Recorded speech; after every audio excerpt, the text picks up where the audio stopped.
जय हिंद दोस्तों, NCERT science class 10th में आप सभी का स्वागत है।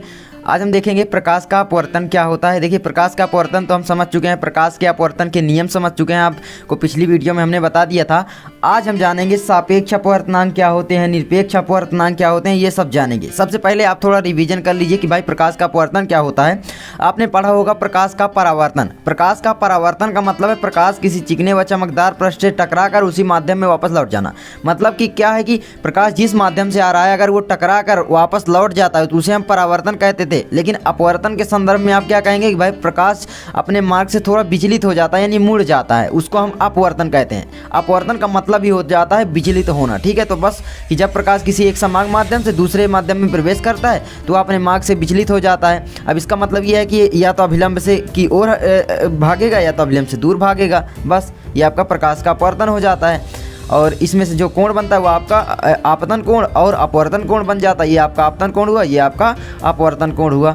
आगे देखिए क्या है कि भाई प्रकाश के अपवर्तन के नियम क्या हैं। आपतित किरण, अपवर्तित किरण तथा विलंब तीनों एक ही तल पर होते हैं, यानी तीनों एक ही तल पर खींचा जाता है। देखिए क्या बोला गया, आपतित किरण यानी आने वाली किरण तथा अपवर्तित किरण तथा आपतन बिंदु पर खींचा गया अभिलंब तीनों एक ही तल पर होते हैं। ये आपका तल हुआ है ना।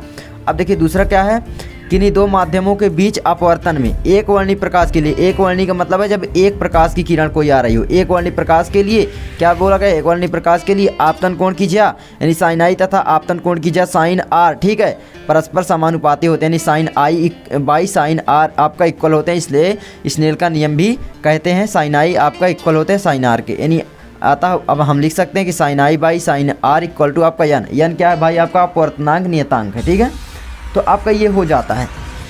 चलिए अब सॉल्व करते हैं आगे।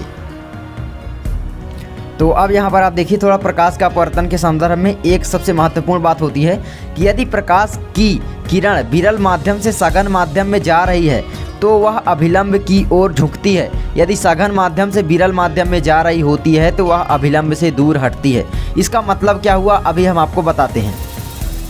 तो देखिए जब आपकी जो प्रकाश की किरण है वो आपकी विरल माध्यम से सघन माध्यम में जा रही होती है तो वह अभिलंब की ओर झुक जाती है, और आपकी विरल माध्यम से सघन माध्यम में जा रही होती है तो वो क्या है, अभिलंब की ओर झुक जाती है। जैसे यहाँ पर विरल माध्यम हुआ या यहाँ पर आपका सघन माध्यम हुआ, अभी हमने बात किया था।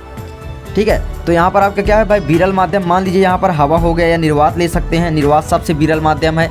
और यहाँ पर सघन माध्यम क्या हुआ, जल। देखिए सघन एवं विरल माध्यम आखिर होते क्या है, इनको आप कैसे पता करेंगे, तो सिंपल सी बात है, जिनमें प्रकाश की चाल अत्यधिक होती है वही आपका विरल माध्यम हो जाता है। प्रकाश के संदर्भ में हम बात कर रहे हैं कि भाई विरल माध्यम क्या होगा, जिसमें प्रकाश की चाल मैक्सिमम होती है। सबसे अधिक प्रकाश की चाल किसमें होती है, तो वो आप जानते होंगे निर्वात में होती है। किसमें होती है, निर्वात में होती है। तो निर्वात में प्रकाश की चाल कितनी होती है, 3 × 10⁸ मीटर पर सेकेंड। इतना तेज से प्रकाश गमन करता है, आप समझ लीजिए कितना, 1 सेकंड में इतनी दूरी तय कर लेता है। तो ये आपकी सबसे अधिकतम चाल आज तक पाई गई है किसमें, निर्वात में। तो ये आपका सबसे विरल माध्यम हुआ। और भी विरल माध्यम आप बोल सकते हैं कि भाई वायु भी विरल माध्यम है, क्योंकि वायु में भी वही आपका है कि भाई प्रकाश की चाल, हाँ थोड़ा बहुत फर्क पड़ जाता है, वायु में कम हो जाती है प्रकाश की चाल, वो बात अलग है। लेकिन अगर आप जल में प्रकाश को डालेंगे तो आप समझ लीजिए प्रकाश की चाल और भी धीमी हो जाएगी। या तो आप देखते होंगे दीवार में टकराते हैं तो प्रकाश आर पार ही नहीं जा पाते, यानी वो अत्यधिक सघन माध्यम है।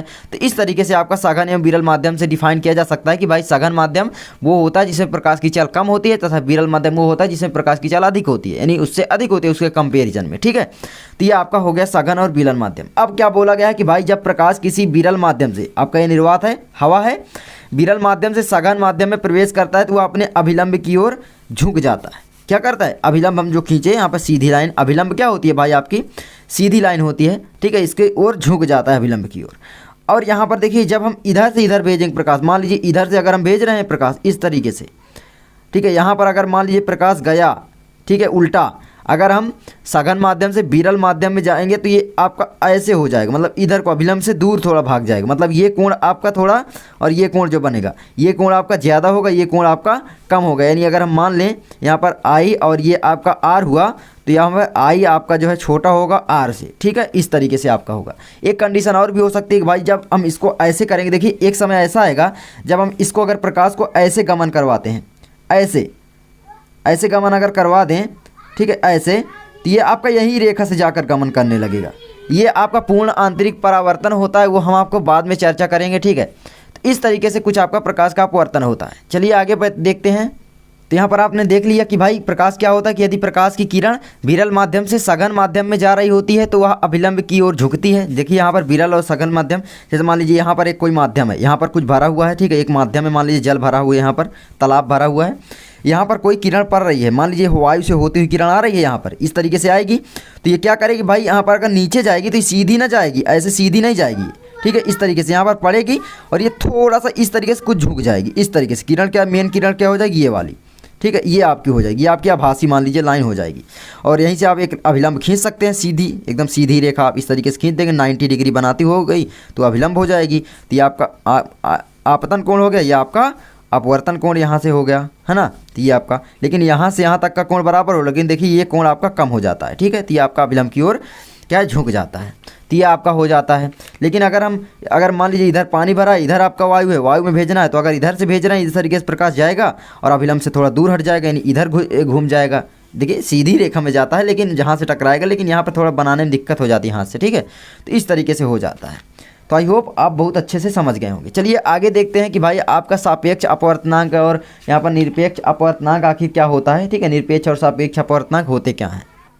तो यहाँ पर हम समझते हैं कि भाई निरपेक्ष तथा सापेक्ष अपवर्तनांक क्या होते हैं। देखिए यहाँ पर माध्यम का सापेक्ष अपवर्तनांक सबसे पहले हम समझते हैं कि भाई आपका सापेक्ष अपवर्तनांक क्या होता है, ठीक है, फिर हम उसके बाद समझ लेंगे निरपेक्ष अपवर्तनांक, ठीक है, वो आपका सिंपल सा है, समझ जाएंगे आप आसानी से। तो देखिए सापेक्ष अपवर्तनांक आखिर होता क्या है, ठीक है, मतलब अब भाई कुछ तो होगा।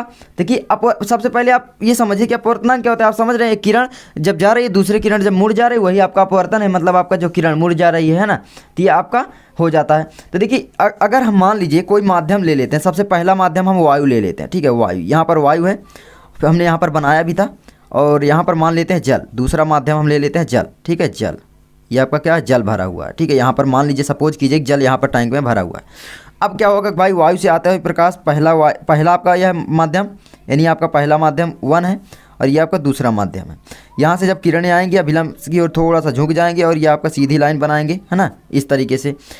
अब यहाँ पर देखिए सबसे मेन बात क्या है कि भाई जब आपका पहले माध्यम से दूसरे माध्यम में आपका प्रकाश जाएगा तो आपका जो प्रकाश का अपवर्तन होगा वो पहले माध्यम के सापेक्ष दूसरे माध्यम का अपवर्तनांक होगा। मतलब कि यदि प्रकाश किसी माध्यम एक से, ठीक है, दूसरे माध्यम में जा रहा होता है तो आपका जो अनुपात होता है अपवर्तन का साइन आई, ठीक है, साइन आई आप जानते होंगे, साइन आर, ठीक है, इसको हम क्या बोलते हैं, या यन भी बोलते हैं इसको, ठीक है, यन आप बोलते हैं को क्या है, पहले माध्यम के सापेक्ष दूसरे माध्यम का अपवर्तनांक कहते हैं।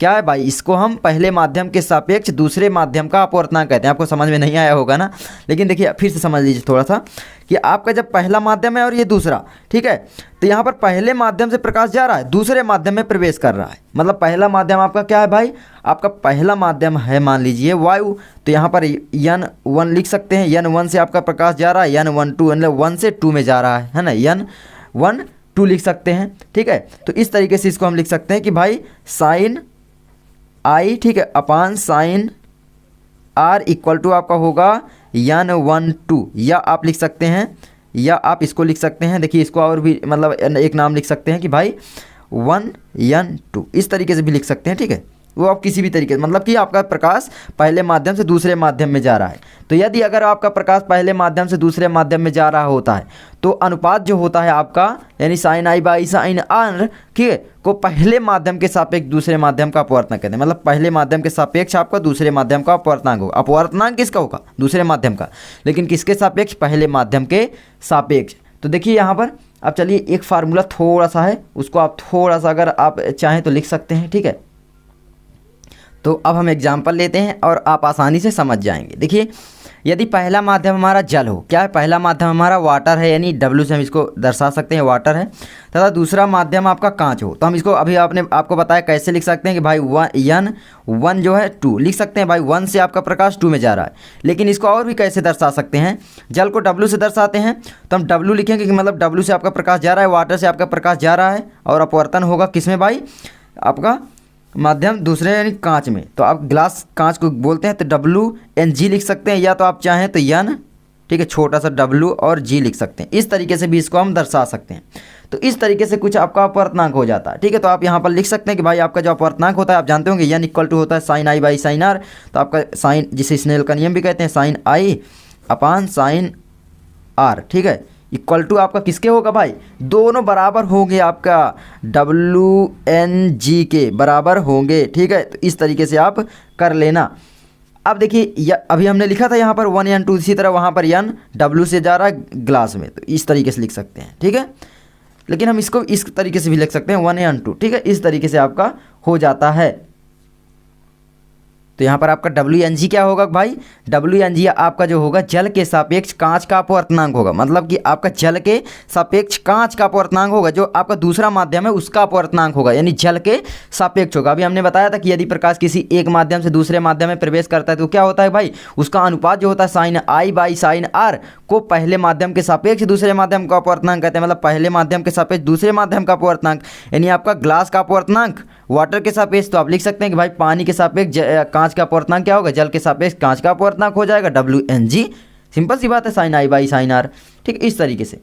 तो चलिए अब थोड़ा सा हम यहाँ पर समझ लेते हैं, यहाँ पर कुछ उदाहरण लेकर। ठीक है, तो यहाँ पर अब हम थोड़ा सा समझ लेते हैं कि निरपेक्ष अपवर्तनांक क्या होता है। देखिए थोड़ा निरपेक्ष अपवर्तनांक क्या होता है। ठीक है, निरपेक्ष अपवर्तनांक,